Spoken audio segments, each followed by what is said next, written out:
20 seconds.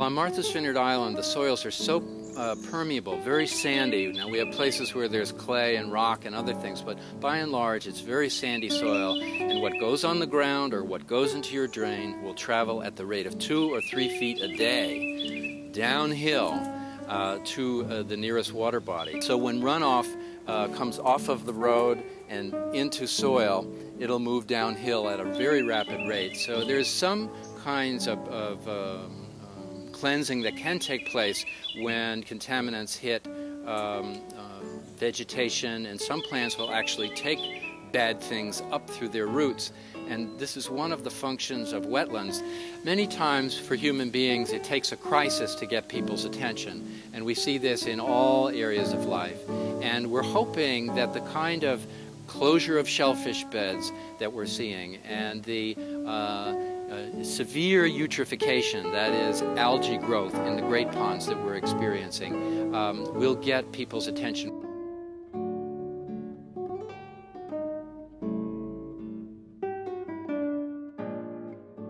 Smell, it's nice and fishy. I'm gonna grab this one here. And so I know I have 2 pretty fresh otter scat samples. You can see their trail. They cruise right through here. Come over, they're going down here. You can see this U-shaped trail, and boom, and whoop, they're right in the pond. So we've collected our scat sample, and here's your proof that otters eat primarily fish.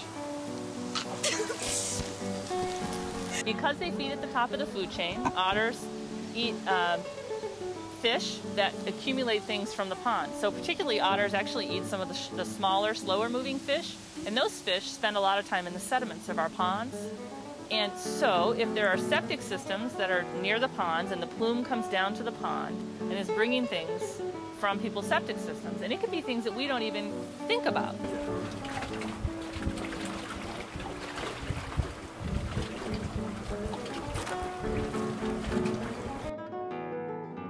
Our biggest problem here on the Cape and Islands is eutrophication, and eutrophication is the water becoming too rich with algae, and what happens is the algae blooms, and during the day it puts off oxygen in the water, but at night it respires just like people do and other animals, so it uses oxygen at night, and when there's too much algae in the pond, it essentially uses up all the oxygen.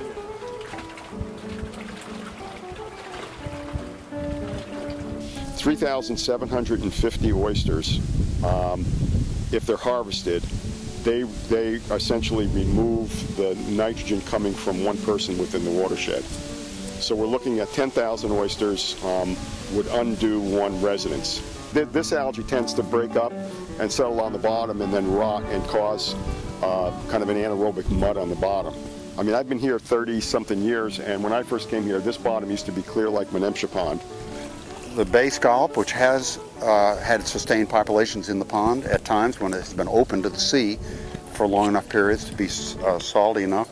The quahog and the steamer clam, which I don't have, but which looks something a little bit like the blue mussel. And this is, of course, a fully marine animal that you can get offshore. And all of these things, plus the steamer clam or soft-shell clam, were the shellfish that sustained the early settlers on the island for thousands of years. The point of mentioning the early human populations here is to point out that indeed they were able to be sustained, as I've said, for all these years by managing a resource and utilizing a resource and harvesting it in a way that it was able to be sustained. And now we have problems in recent centuries of over-harvesting, of polluting, of damaging the environment. And what we need to do is return to a philosophy or a mentality and a sociology that was here for all these centuries.